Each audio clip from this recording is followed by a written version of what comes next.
Hello বন্ধুরা, আজ আমি তোমাদের সঙ্গে পটল মশলা রেসিপি শেয়ার করব। তার জন্য নুন হলুদ মাখিয়ে রেখেছি কেটে রাখা পটলে, এই পেঁয়াজ কুচি নিয়েছি, টমেটো কুচি নিয়েছি, আর কাঁচা লঙ্কা আদা বাটা, পোস্ত বাটা। এবার কড়াই গরম হয়ে গেছে, আমি সর্ষের তেল দিয়ে দিলাম। এবার তেল গরম হয়ে গেছে, আমি পটল একে একে করে ছেড়ে দিচ্ছি। পটলটা দিয়ে আস্তে আস্তে করে আমি নাড়াচাড়া করে এটা লাল লাল করে ভেজে নেব।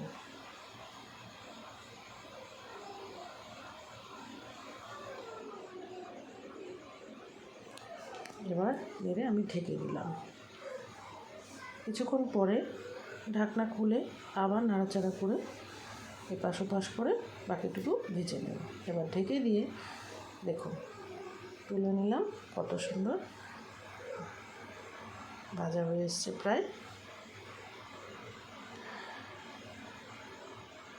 ভাজা প্রায় হয়ে গেছে। এবার আমি এক এক করে তুলে নেব। সমস্ত পটলগুলো এক এক করে তুলে নিয়ে আমি আর এই কড়াইতে তেল দেব না। এবার শুকনো লঙ্কা, কালো জিরে সোমবার দিয়ে একটু নাড়াচাড়া করে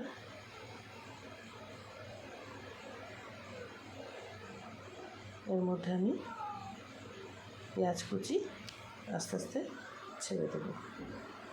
পেঁয়াজ কুচিটা দেওয়ার পরে এবার আমি এটাকে সুন্দর করে নাড়াচাড়া করে ব্রাউন ব্রাউন হবে যে ততক্ষণ পর্যন্ত আমি ভাজবো। এর মধ্যে পেঁয়াজ ভাজা হতে হতে আমি একটা বাটির মধ্যে একটু জিরের গুঁড়ো দেব আর একটু কাশ্মীরি লঙ্কার গুঁড়ো দিয়ে মিশিয়ে আমি একে অল্প জলে একটু ভিজিয়ে রাখব। হালকা করে জল দিয়ে ভিজিয়ে রেখে দিলাম। ততক্ষণ আমি আবার ভিজবে, আমি মশলাটা আস্তে আস্তে করে ভাজা করতে থাকবো। পেঁয়াজ কুচি দেওয়া হয়ে গেছে, পেঁয়াজ কুচিটা ব্রাউন ব্রাউন হয়ে এসছে প্রায়।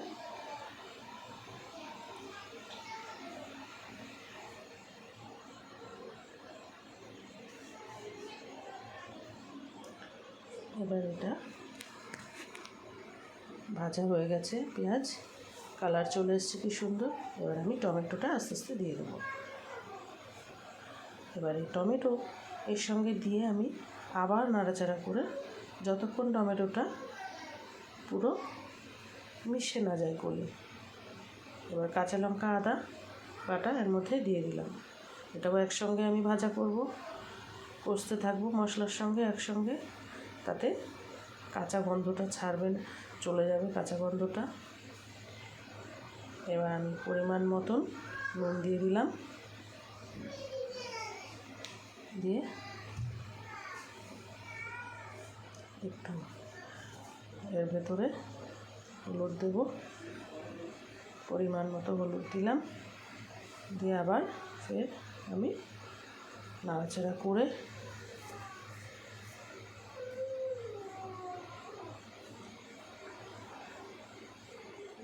স্টিমটা আমি কমিয়ে দিয়ে এবার মশলা ওই যে ভেজিয়ে রাখা মশলাটা আমি দিলাম। বেশ সুন্দর মশলাটা ভিজে গেছে। এবার এই যে বাটি দিয়ে জলটা দিলাম, দিয়ে একে আমি নাড়াচাড়া করে সুন্দর করে একদম হালকা ফ্লেম তার কমিয়ে দিয়ে হালকা ফ্লেমে এবার আমি একটু ঢাকা দিয়ে দেব, তাতে টমেটো পেঁয়াজগুলো আরও সুন্দর গলে যাবে। দেখুন এবার ঢাকনা তুলে আবার একটু নাড়াচাড়া করে নেব যতক্ষণ মশলাটা সুন্দরভাবে কষে না যায়। এবার আমি এর মধ্যে বাকি পোস্ত বাটাটা দিয়ে দেবো। সবশেষে বাটিটা ধুয়ে জলটা আমি এর মধ্যে দিয়ে দিলাম।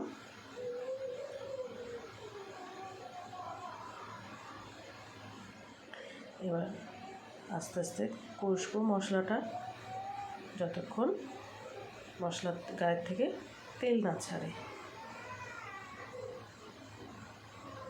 টমেটোটাও আস্তে আস্তে প্রায় মেল্ট হয়ে গেছে। দেখুন কত সুন্দর কালারটা এসছে।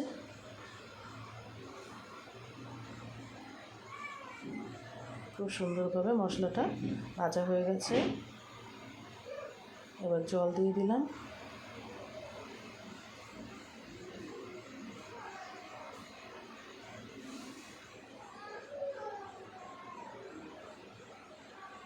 জল দিয়ে চারপাশ থেকে সুন্দর করে নাড়িয়ে চাড়িয়ে এবার আমি ঢাকা দিয়ে দেবো। ঢাকা খুলে দেখুন ফুটে গেছে ঝোলটা। এবার আমি আস্তে আস্তে পটলগুলো এর মধ্যে এক এক করে দিয়ে দিচ্ছি।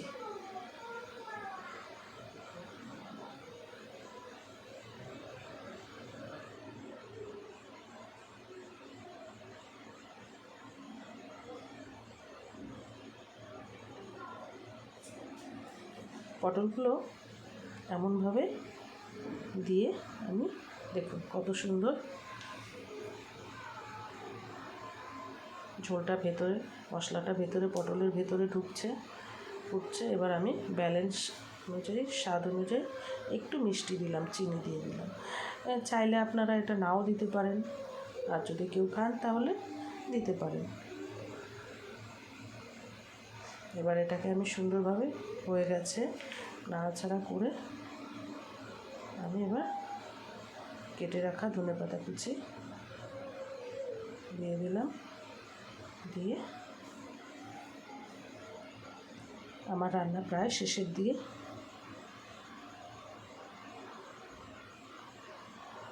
কমপ্লিট রান্না।